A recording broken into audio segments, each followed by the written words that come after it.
నగరంలోని అగ్రహారంలో వేంచేసి ఉన్న శ్రీ జనార్దన రంగనాయక స్వామి కళ్యాణ మహోత్సవాలు ఘనంగా జరుగుతున్నాయి. కళ్యాణ మహోత్సవాల్లో భాగంగా రైస్ మిల్లర్స్ అసోసియేషన్ ఆధ్వర్యంలో స్వామివారి రథోత్సవం భక్తి శ్రద్ధలతో వైభవంగా జరిగింది. 1927వ సంవత్సరం నుండి ప్రతి ఏడాది అత్యంత వైభవంగా రథోత్సవం నిర్వహిస్తున్నారు. వందలాది మంది భక్తులు స్వామివారి రథాన్ని లాగుతూ పురవీధుల్లో ఊరేగించారు. ఆలయ అర్చకులు పవన్ పూజా కార్యక్రమాలు నిర్వహించారు. ఈ కార్యక్రమంలో ఆలయ ఈవో జి రామపెద్దింట్లు, మాజీ చైర్మన్లు విఠాల వెంకట శేషగిరిరావు, చంద్రశేఖర్, తూత శ్రీమన్నారాయణ, చెక్కా కిషోర్ మరియు తదితరులు పాల్గొన్నారు.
బంధువులారా, బ్రహ్మోత్సవంలో భాగంగా నేటి రథోత్సవం 24/3/2024 ఆదివారం సాయంత్రం విశేషంగా భగవద్బంధువులచే బ్రహ్మోత్సవంలో కళ్యాణ మహోత్సవం ముగిసిన తర్వాత ఈ స్వామివారి శ్రీ జనార్దన స్వామి మరియు శ్రీ రంగనాథ స్వామి వారి యొక్క రథోత్సవ కార్యక్రమం అత్యంత వైభవంగా జరుగుతోంది.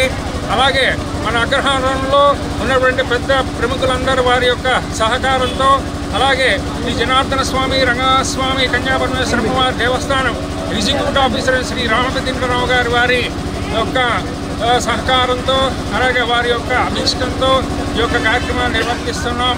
అలాగే 25/3/2024 రాజ్యలక్ష్మి తయారుల వారికి సాయంత్రం రాజ్యలక్ష్మి తయారుల సేవా కమిటీ వారిచే లక్షమల్లల పూజ అర్చన కూడా జరుగుతుంది. దానికి కూడా మన విశేషంగా భగవద్బంధువులందరినీ వచ్చి తయారుల యొక్క కృపాకటాక్షలు పొందవలసిందిగా కోరుతున్నాం. అలాగే మంగళవారం 26/3/2024 సాయంత్రం పౌళింపు సేవ కూడా ఉంటుంది. ఇత్యాది కార్యక్రమాలకి గత 112 సంవత్సరాలుగా శ్రీ అగ్రహారంలో ఏం చేసినటువంటి శ్రీ వేలాపూరి నివాసులైన శ్రీ భూనీలాసమేత జనార్దన స్వామి, అలాగే రంగనాథ స్వామి వారి యొక్క దివ్య ఆశీస్సులతో లోకా సమస్త సుఖినో భవంతు అంటూ ఈ పుర ప్రముఖులందరూ ఘోషిస్తూ వారి యొక్క తీరని మొక్కులను ఇక్కడ తీర్చుకుంటూ విశేషంగా ఈ బ్రహ్మోత్సవంలో ఈ రథోత్సవం సుమారు 60-70 సంవత్సరాల నుంచి అత్యంత శ్రీ రైస్ మిల్లర్స్ అసోసియేషన్ వారిచే జరుగుతూ ఆనందంగా అందరం ఈ యొక్క కార్యక్రమాన్ని తిలకిస్తూ స్వామివారికి అనుగ్రహం, కృపాకటాక్షం పొందుతున్నాం.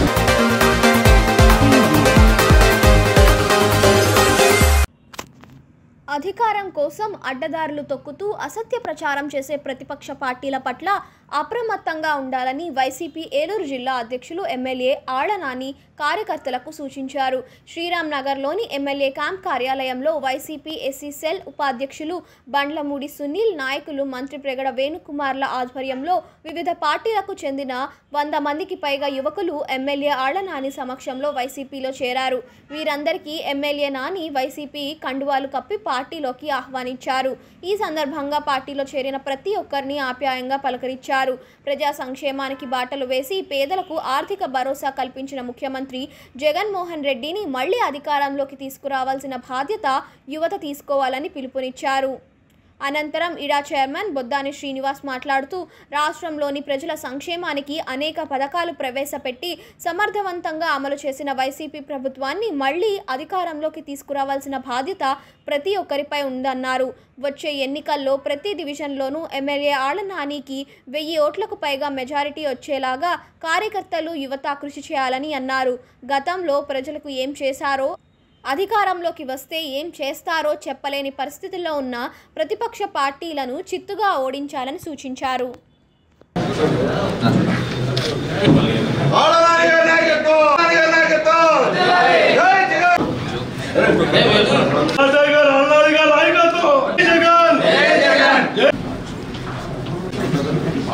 కొంచెం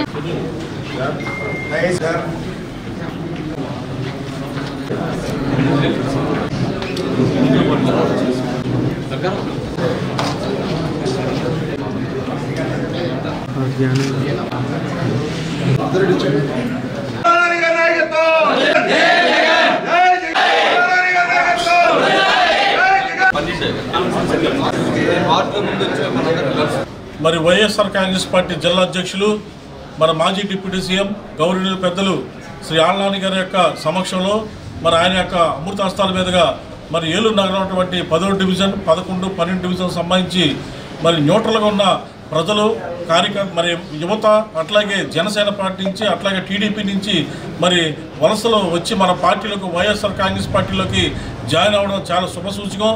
గత ఎలక్షన్ కోడ్ వచ్చిన కాడి నుంచి కూడా మన వైఎస్ఆర్ కాంగ్రెస్ పార్టీలోకి ఆళ్నాని గారి యొక్క సమక్షంలో ఏలూరులో ఉన్నటువంటి 50 డివిజన్లో మరి అపోజిషన్ ఉన్నటువంటి జనసేన పార్టీ కార్యకర్తలు అట్లాగే తెలుగుదేశం పార్టీ కర్తలు మరి ప్రతి ఒక్కరు కూడా నాని గారి యొక్క పరిపాలన, జగన్మోహన్ రెడ్డి గారి యొక్క పరిపాలన చూసి మరి పార్టీలోకి రావడం జరుగుతుంది. ఎందుకంటే 5 సంవత్సరాల యొక్క జగన్మోహన్ రెడ్డి గారి పరిపాలన చాలా సువర్ణయుగం జరిగిందన్న సంగతి ప్రజలందరూ తెలుసు. ప్రజలే స్వచ్ఛందంగా మరి కార్యకర్తల్ని మరి వీధిలో ఉన్నటువంటి నాయకుల్ని ప్రోత్సహించి ప్రజలందరూ మేమందరూ కూడా జగన్మోహన్ రెడ్డి గారు వెంటే ఉన్నాం మరి కాబట్టి మనమందరూ కూడా జగన్మోహన్ రెడ్డి గారు వెంటే ప్రయాణం చేయాలని మరి ప్రజల్లోంచి వచ్చిన యొక్క ఆదరణ చూసి ఈ రోజున ఇంతమంది యువత మరి నాని గారి సమక్షంలో వైఎస్ఆర్ కాంగ్రెస్ పార్టీలో జాయిన్ అవ్వడం చాలా గొప్ప విషయం. మరి రాబోయే ఎన్నికల మహాసంగ్రామంలో ఏలూరు నగరం ఉన్నటువంటి 50 డివిజన్లో ప్రతి డివిజన్లో ఇంచుమించుగా 5-6 వేల ఓటర్లు ఉంటారు. దాంట్లో ప్రతి డివిజన్ నుంచి 1000 ఓట్ల మెజార్టీ తగ్గకుండా 50 డివిజన్ నుంచి కూడా 50,000 ఓట్ల మెజార్టీతో ఆళ్నాని గారిని గెలిపించుకొని జగన్మోహన్ రెడ్డి గారికి కానివ్వడానికి ఏలూరులో ఉన్నటువంటి 2,30,000 మంది ప్రజలందరూ కూడా సిద్ధంగా ఉన్నారని తెలియజేస్తూ మరి వచ్చినటువంటి మన యొక్క పార్టీ కార్యకర్తలందరూ కూడా వివిధ విభాగాల నుంచి వివిధ పార్టీ నుంచి వచ్చినటువంటి మరి పార్టీ తమ్ముళ్ళందరూ కూడా మా వైఎస్ఆర్ కాంగ్రెస్ పార్టీ తరఫున జగన్మోహన్ రెడ్డి గారి తరఫున అట్లా గౌరవ పెద్దలు శ్రీ ఆళ్నాని గారి తరఫున హృదయపూర్వక శుభాకాంక్షలు తెలియజేసి సెలవు తీసుకుంటాం. ఏలూరులోని సాయి స్వర్ణ హీరో షోరూమ్ ఆధ్వర్యంలో 3 రోజుల పాటు జరిగే మెగా సర్వీస్ అండ్ ఎక్స్చేంజ్ కార్నివల్ను రామకోటి ప్రాంగణంలో అట్టహాసంగా ప్రారంభించారు. ప్రారంభం నుంచి వినియోగదారులతో పోటెత్తింది. మెగా సర్వీస్ అండ్ ఎక్స్చేంజ్ కార్నివల్ను hero motor corporation area manager N Vijay Kannan ప్రారంభించగా సర్వీస్ సెంటర్ను area service manager S Gopalakrishna జ్యోతి ప్రజ్వలన చేసి one town CI N Rajasekhar, sales సెంటర్ను area sales manager P Krishna Kireeti, spare parts సెంటర్ను కె కైలాసరావు ప్రారంభించారు. ఈ మెగా సెంటర్లో ఉచిత వైద్య శిబిరాన్ని నిర్వహించి వైద్య సేవలు అందించారు. సాంస్కృతిక కార్యక్రమాలతో పాటు వివిధ పోటీలు నిర్వహించి బహుమతులు అందజేశారు. వినియోగదారులతో రామకోటి ప్రాంగణం మొత్తం కిటకిటలాడింది. ఈ సందర్భంగా షోరూమ్ జనరల్ మేనేజర్ ఏవి సోమేశ్వరరావు మాట్లాడుతూ ఈ క్యాంప్లో హీరో కంపెనీకి చెందిన ఏ మోటార్ వాహనమైనా 99 రూపాయలకే జనరల్ సర్వీస్పై లేబర్ ఛార్జ్ వసూలు చేయబడుతుందని అన్నారు. ఇంజన్ ఆయిల్పై 25% రాయితీ, ఎంపిక చేయబడిన స్పేర్ పార్ట్లపై 30% రాయితీ ఇవ్వనున్నట్లు తెలిపారు. తమ కస్టమర్ల ఆరోగ్య పరిరక్షణలో భాగంగా కంటి పరీక్షలు, దంత పరీక్షలు, సాధారణ వైద్య పరీక్షలు అక్కడే నిర్వహించడం జరుగుతుందన్నారు. హీరో స్కూటర్ కొనుగోలుపై అతి తక్కువ డౌన్ పేమెంట్గా 99 రూపాయలు చెల్లించి కొత్త స్కూటర్ పొందవచ్చని అన్నారు. హీరో మోటార్ సైకిల్, స్కూటర్లు కలిగి ఉన్న వారందరూ ఈ అవకాశాన్ని వినియోగించుకోవాలని సూచించారు.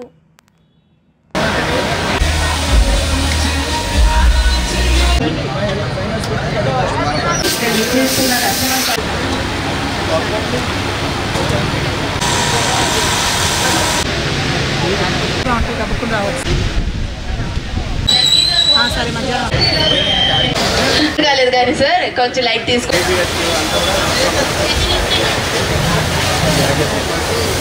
మళ్ళీ గిఫ్ట్ గెలుచుకున్నారు. ఈరోజు సాయి స్వర్ణ మోటార్స్ 18 వసంతాలు పూర్తి చేసుకున్న సందర్భంగా మా కస్టమర్లందరికీ కూడా mega service and sales Carnival ఏర్పాటు చేయడం జరిగింది మన రామకోటి ప్రాంగణంలో.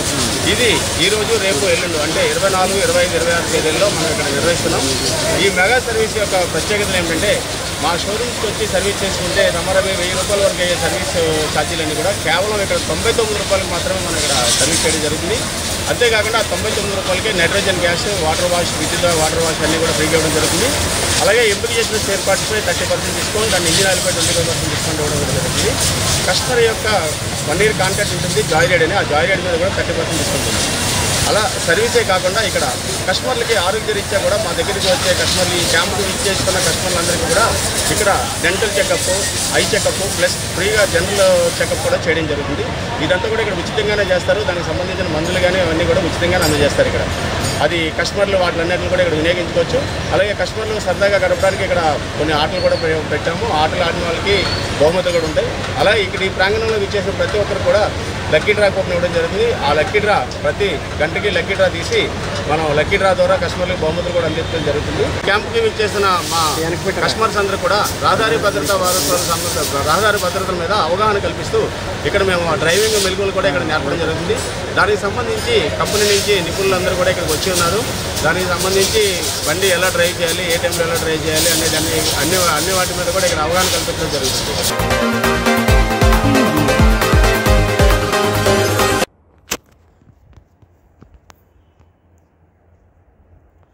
ఒక్క ఛాన్స్ అంటూ అధికారంలోకి వచ్చిన వైసీపీ ప్రభుత్వం ప్రజల ఆశలను అడియాసలు చేసిందని ఏలూరు నియోజకవర్గ టీడీపీ, జనసేన, బీజేపీ కూటమి అభ్యర్థి బడేటి చంటి ఆరోపించారు. వైసీపీలో అవమానాలు భరించలేక మంచి గుర్తింపు ఇచ్చే తెలుగుదేశం పార్టీలోకి భారీగా చేరుతున్నారని చెప్పారు. వైసీపీ జిల్లా ప్రధాన కార్యదర్శి, టీఎల్ఎఫ్ ప్రధాన కార్యదర్శి ముతిక రాఘవ వెంకటేశ్వరరావు దంపతుల ఆధ్వర్యంలో 9వ డివిజన్ నుంచి వైసీపీకి చెందిన సుమారు 10 మంది, 13వ డివిజన్ నుంచి మెరుగుమాల శ్రీను ఆధ్వర్యంలోనూ, 15వ డివిజన్ నుంచి వాసుపల్లి సత్యరాజు, బాలకృష్ణల ఆధ్వర్యంలోనూ వైసీపీకి చెందిన 150 మంది బడేటి క్యాంప్ కార్యాలయంలోని బడేటి చంటి సమక్షంలో తెలుగుదేశం పార్టీలో చేరారు. వీరందరికీ బడేటి చంటి టీడీపీ కండువాలు కప్పి పార్టీలోకి ఆహ్వానించారు. ఈ సందర్భంగా ఆయన మాట్లాడుతూ కార్యకర్తలకు సముచిత స్థానం కల్పించి వారిని గౌరవించే ఏకైక పార్టీ తెలుగుదేశం పార్టీ అని చెప్పారు. ప్రజా సంక్షేమం, రాష్ట్ర అభివృద్ధి చంద్రబాబు నాయుడు సారథ్యంలోనే జరుగుతుందన్నారు. భావి తరాల భవిష్యత్తు కోసం ప్రజలందరూ టీడీపీ, జనసేన, బీజేపీ కూటమికి మద్దతు తెలుపుతారన్నారు. కార్యకర్తలను కుటుంబ సభ్యులుగా చూసుకునే తెలుగుదేశం పార్టీలోకి ఇతర పార్టీలకు చెందిన వారు వలస వస్తున్నారన్నారు.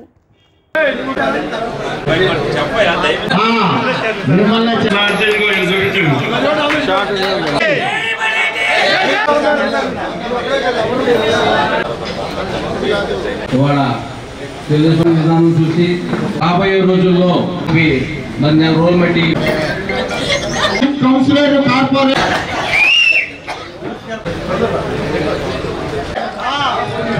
ఏదైతే సమాజ బాగు కోసం సమాజంలో జరుగుతున్న అన్యాయాల్ని అందరూ కూడా ఎదిరించాలి. జరుగుతున్న అక్రమాలు కానీ, అవినీతి కానీ, వ్యవస్థల నిర్వీర్యం కానీ అందరూ బాగుండాలి, అందరూ కలిసికట్టుగా చేయాలి అనే ఉద్దేశంతో మొన్న ధనలక్ష్మి గారు, అంతకుముందు సుదర్శిని గారు, ఈ రోజున ముత్తిక రాఘవం గారు అందరూ కూడా వీళ్ళు చేసేది సమాజం కోసమే. వేరు వేరు భావాలు ఉన్నప్పటికీ కూడా ఈ రోజున ఏదైతే జరుగుతున్నాయో మరి వైసీపీని అనుకున్నారు ఏదో ప్రజలందరికీ మేలు చేస్తుందనే ఉద్దేశంతో. మేలు కాదు కదా, ప్రజలకు ఏ విధంగా అన్యాయాలు, ఏ విధంగా భయభ్రాంతులు పెడుతున్నారు అనేది ఒక గౌరవం కూడా లేని పరిస్థితుల్లో అక్కడ ఉండవలసి వస్తుంది. కనీసం పట్టించుకునే నాదుడే లేడనేది వాళ్ళందరూ కూడా వ్యక్తం చేశారు. ఎందుకంటే ఎవరి దగ్గరికి వెళ్ళినప్పుడు ముందు ఒకరికొకరు ఆత్మీయంగా గౌరవించుకోవటం అనేది ఎక్కడైనా ఉంటుంది. ఎందుకంటే ఒక కుటుంబ సభ్యుల్లాగా మనం కలిసిపోవాలి. రాజకీయాలు ఏమి మనకు శాశ్వతం ఏం కాదు. ప్రజలందరూ కూడా ఎప్పుడు కూడా వాళ్ళ మన్నలను పొందాలి అని అనుకుంటే గౌరవ మర్యాదలే ఉంటాయి. వాళ్ళందరూ కూడా మరి ఎన్నో ఆశలతో దాంట్లోకి వెళ్ళినప్పటికీ ఆ ఆశలు అడియాసలేని అనే ఉద్దేశంతో ఒక సేవా ప్రవృత్తి కలవారు మరి తెలుగుదేశం పార్టీలో ఉంటే మేము అనేక మంది చేయగలమండి, మేము అనేక మందికి చేయిస్తామని ఇచ్చాం, ఆ రోజున చేయలేకపోయాను నన్ను అడిగినప్పుడు ఏ పని ఉన్నా సరే తప్పనిసరిగా మీరు ఏదైతే ప్రజలకు ఇచ్చారో ఆ హామీని నేను నెరవేర్స్తానని చెప్పి వాళ్ళందరికీ కూడా తెలియజేయడం చెప్పింది. పార్టీకి ఓటు అడిగేటప్పుడు నేను ఈ పని చేశా, ఈ మేలు చేశా, రేపొద్దు నేను మిగతా మేలు చేస్తానని అడగాలి. ఏదైతే మేము జాయిన్ చేసుకున్నాక వీళ్ళ మీద 10 మందో 15 మందితో వెళ్ళి ఒత్తిడి తేవటం, మీరు ఏదో రకంగా మళ్ళీ కండవాలు మార్చుకోండి. వీళ్ళు గౌరవంగా ఉండేవాళ్ళు, సమాజానికి గౌరవంగా సూచనలు ఇచ్చు గౌరవంగా సమాజంలో ఉండి బతికే వాళ్ళని ఈ రోజున వాళ్ళు మళ్ళీ కండవాలు మార్చుకోమంటే వాళ్ళగా నైతిక విలువ లేని మనుషులు కాదు వీళ్ళు. వీళ్ళ ఇంటి చుట్టూ తిరిగి ఈవిడికి గతంలో రావాల్సిన బిల్లులు నేను ఇస్తానని చెప్పి ఇచ్చి మళ్ళీ అంటే రేపు పొద్దున్న రాబోయే రోజుల్లో ఏంటంటే వీళ్ళని మీరు ఆ రోజు నన్ను ఇబ్బంది పెట్టారు కాబట్టి మిమ్మల్ని ఏం చేయాలో చేస్తానని రేపు పొద్దున్న బెదిరించడానికి. ఎందుకంటే వాళ్ళ భావాలు కానీ వాళ్ళ వ్యక్తిత్వాలు కానీ వీళ్ళందరికీ కూడా తెలుసు. నేనెవరో వాళ్ళ దగ్గర ఇంటి దగ్గరికి వెళ్ళి నేనేం కాపలా ఉండట్లా.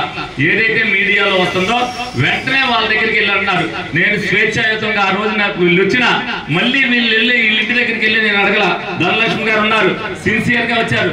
సిన్సియారిటీ సమాజం పట్ల బాధ్యత ఉన్న వాళ్ళు అదే విధంగా పనిచేస్తారు. కానీ వీళ్ళు వచ్చి అంటే తప్పుడు నిర్ణయాలతో పరిపాలించడం కాదు, తప్పుడు ఆలోచనలు కూడా వీళ్ళకి కలిగిస్తున్నట్టు సిగ్గుతో వాళ్ళు తలదించుకోవాలి తప్పనిసరిగా. వీళ్ళందరికీ కూడా ఆత్మాభిమానం ఉంటది, ఒక గౌరవం ఉంటది. తెలుగుదేశం పార్టీ అంటే గౌరవం గల పార్టీ అనేది వాళ్ళందరికీ కూడా తెలుసు. అంకిత భావంతో మేమందరం పనిచేస్తాం.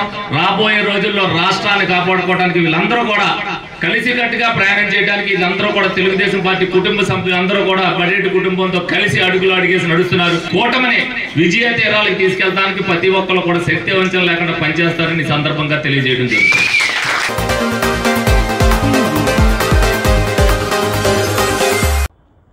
టీడీపీ బీజేపీలకు జనసేన అధినేత పవన్ కళ్యాణ్ బ్రోకర్గా వ్యవహరిస్తున్నారని PCC working president Sunkara Padmasri ధ్వజమెత్తారు.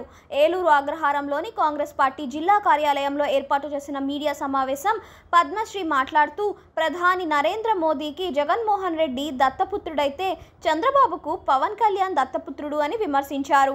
గతంలో మోదీని పాచిపోయిన లడ్డూలు ఆంధ్ర రాష్ట్రానికి ఇచ్చారని పవన్ కళ్యాణ్ దుయ్యబట్టారని గుర్తు చేశారు. ఇప్పుడు మోదీకి చంద్రబాబుకి మధ్య బ్రోకరిజం చేస్తున్నారని విమర్శించారు. రాష్ట్రానికి ప్రత్యేక హోదా, పోలవరం ప్రాజెక్ట్ నిధులు సాధించి విశాఖ స్టీల్ ఫ్యాక్టరీ ప్రైవేటీకరణ కాకుండా ఎందుకు ఆపలేకపోయారని పవన్ కళ్యాణ్ను ఆమె ప్రశ్నించారు. మోదీ కాళ్లు పట్టుకొనైనా సరే ఇవన్నీ తీసుకురావచ్చు కదా అని అన్నారు. ఆంధ్రాకు ప్రత్యేక హోదాతో పాటు పోలవరం పూర్తి చేసేది కాంగ్రెస్ పార్టీనే అని అన్నారు. దేశంలోని యువత, పారిశ్రామికవేత్తలు రాహుల్ గాంధీని హీరోగా అభివర్ణిస్తున్నారని అన్నారు. ఏపీ కాంగ్రెస్ పార్టీ అధ్యక్షురాలు వైఎస్ షర్మిలారెడ్డి పార్టీని బలోపేతం చేస్తున్నారన్నారు. సీఎం వైఎస్ జగన్మోహన్ రెడ్డి కాంగ్రెస్ నాయకులపై ఎన్ని కేసులు పెట్టినా షర్మిల లాంటి నాయకురాలు ధీటుగా ఎదుర్కొంటున్నారని సుంకర పద్మశ్రీ అన్నారు. మీడియా సమావేశంలో ఏలూరు జిల్లా కాంగ్రెస్ అధ్యక్షులు రామ్మోహన్ రావు తదితరులు పాల్గొన్నారు. తొలుత కాంగ్రెస్ కరపత్రాలను పద్మశ్రీ ఆవిష్కరించారు. ఈ రోజున భారతదేశ వ్యాప్తంగా ప్రతిపక్షాలపైన జరుగుతున్నటువంటి దాడులు కానీ, తప్పుడు కేసులు పెట్టి జైళ్లు పాలు చేస్తున్నటువంటి కుట్రలకు కానీ ధీటుగా ఎదుర్కోగలిగింది కాంగ్రెస్ పార్టీ, మా నాయకుడు రాహుల్ గాంధీ గారు మాత్రమే. ఆంధ్రప్రదేశ్కి ప్రత్యేక హోదా, విభజన హామీలు అమలు చేయకుండా గత 10 సంవత్సరాలుగా ఆంధ్ర రాష్ట్ర ప్రజలకి నమ్మక ద్రోహం చేస్తున్నటువంటి భారతీయ జనతా పార్టీతో అంటకాగుతున్నటువంటి చంద్రబాబు నాయుడు, పవన్ కళ్యాణ్ లోపాయికారి ఒప్పందాలు పెట్టుకుని కేసులకు భయపడి ప్రశ్నించలేనటువంటి దీనమైన పరిస్థితుల్లో ఉన్నటువంటి జగన్మోహన్ రెడ్డి, వీళ్ళందరూ కలిసి ఈ రోజున ఏదో ఒక రకంగా దక్షిణ భారతదేశంలో భారతీయ జనతా పార్టీని పాగా వేయించాలి అని చూస్తూ ఉన్నారు. కానీ వీళ్ళ ఆటలు సాగవు, పప్పులు ఉడకవు అని చెప్పి చాలా స్పష్టంగా కాంగ్రెస్ పార్టీ చెప్పదలుచుకుంది. ఆంధ్రప్రదేశ్కి రావాల్సినటువంటి హక్కులని 2014లో చంద్రబాబు నాయుడు గారు ముఖ్యమంత్రి అయిన తర్వాత ఆ కూటమి ద్వారా తీసుకొస్తానని చెప్పి, తర్వాత మోడీ గారు మోసం చేశారు అని చెప్పి ధర్మ పోరాట దీక్షలు చేసి ప్రజల్ని నమ్మించే ప్రయత్నం చేశాడు. ఇక పవన్ కళ్యాణ్ గారైతే వెంకయ్య నాయుడు జీ आपने हमारा हाथ में बड़ा बड़ा लड्डू दिया है, मोतीचूर का लड्डू दिया है, పాచిపోయిన లడ్డూలు ఇచ్చారు అని చెప్పి చాలా చించుకుని మాట్లాడాడు. మరి అదే పవన్ కళ్యాణ్ ఈ రోజున చాలా కష్టపడి మధ్యవర్తిత్వం వహించి ఈ పొత్తును ఏర్పాటు చేశాను అంటున్నాడు. సిగ్గుందా లేదా నీకు అని చెప్పి అడుగుతా ఉన్నాం. ఒక బ్రోకర్ లాగా భారతీయ జనతా పార్టీకి, చంద్రబాబు నాయుడికి పొత్తు ఏర్పాటు చేయడానికి నువ్వు మధ్యవర్తిత్వం వహిస్తా ఉన్నావు అంటే ఈ రాష్ట్రాన్ని ఏ పరిస్థితికి దిగజార్చుతా ఉన్నావు నువ్వు పవన్ కళ్యాణ్ అని చెప్పి అడుగుతా ఉన్నాం. నువ్వు నిజంగా రాష్ట్ర ప్రయోజనాల కోసం నువ్వు మోడీ కాళ్ళు పట్టుకుని ఉంటే మిమ్మల్ని నెత్తిన పెట్టుకునేవాళ్ళు ఈ రాష్ట్ర ప్రజలు. ప్రత్యేక హోదా, విభజన హామీలు అమలు చేయించడానికి మోడీ కాళ్ళు పట్టుకోలేకపోయావా? పోలవరాన్ని పూర్తి చేయడానికి మోడీని బ్రతిమాలుకోలేకపోయావా? అమరావతి రాజధాని నిర్మించమని చెప్పి నువ్వు మోడీని అడుక్కుని ఉంటే, వైజాగ్ స్టీల్ ప్లాంట్ని అమ్మకుండా అడ్డుకుంటానికి మోడీని బ్రతిమాలుకుని ఉంటే ఈ రాష్ట్ర ప్రజలకు నీకు నీరాజనాలు పలికేవారు. కానీ జగన్మోహన్ రెడ్డి ఏమో మోడీకి దత్తపుత్రుడంట అని నిర్మలా సీతారామన్ గారు ఎప్పుడో చెప్పారు. చంద్రబాబు నాయుడికేమో దత్తపుత్రుడు పవన్ కళ్యాణ్. వీళ్ళందరూ కలిసి ఏం చేయదలుచుకున్నారు ఆంధ్రప్రదేశ్ని? వీటన్నిటినీ కూడా దృష్టిలో పెట్టుకుని కూడా ఆంధ్ర రాష్ట్ర ప్రజలు ఎలా నమ్ముతారు అని చెప్పి మీరు అనుకుంటా ఉన్నారు. అందుకే కాంగ్రెస్ పార్టీ రీసెంట్గా మీరందరూ విన్నారు, వైజాగ్ స్టీల్ ప్లాంట్ అమ్మకుండా అడ్డుకుని తీరుతామని చెప్పి తెలంగాణ ముఖ్యమంత్రి రేవంత్ రెడ్డి గారు వచ్చినప్పుడు ఈ ఆంధ్రప్రదేశ్కి 5 కోట్ల ఆంధ్రులకి అండగా ఉండటానికి కావాల్సింది ఒక ప్రశ్నించే గొంతుక. అది నిజమైన వారసురాలైనటువంటి వైఎస్ రాజశేఖర్ రెడ్డి గారి బిడ్డ వైఎస్ షర్మిలారెడ్డి గారు మాత్రమే అని చెప్పి స్పష్టం చేయడం జరిగింది. అందుకే వైఎస్ షర్మిలారెడ్డి గారి నేతృత్వంలో ఈ రోజున ఆంధ్రప్రదేశ్లో అన్ని జిల్లాల్లో కూడా మేము ప్రజలకి మాట ఇస్తూ ఉన్నాం. మాట తప్పే వాళ్ళం కాదు. ఇక్కడ అధికారంలోకి వస్తామో రామో కూడా తెలియదు. అయినా కూడా జగన్మోహన్ రెడ్డి సజ్జల రామకృష్ణారెడ్డి ద్వారా ప్రాణాలు తీస్తానన్నా, భయపెడుతున్నా, మా పైన కేసులు పెడుతున్నా కూడా లెక్క చేయకుండా ఆంధ్ర రాష్ట్ర అభివృద్ధి కోసం, ఆంధ్ర రాష్ట్ర ప్రజలకి అండగా ఉండటం కోసం మేమందరం కూడా పోరాటం చేస్తా ఉన్నాం. ఈ రోజున కేంద్ర రాష్ట్ర ప్రభుత్వాలను ప్రశ్నిస్తా ఉంది ఒక్క కాంగ్రెస్ పార్టీ మాత్రమే. ఆంధ్రప్రదేశ్ కి ప్రత్యేక హోదా ఇచ్చేది తెచ్చేది కాంగ్రెస్ పార్టీ మాత్రమే అని చెప్పి మీ ద్వారా ఆంధ్ర రాష్ట్ర ప్రజలకి మరొక్కసారి హామీ ఇస్తా ఉన్నాం.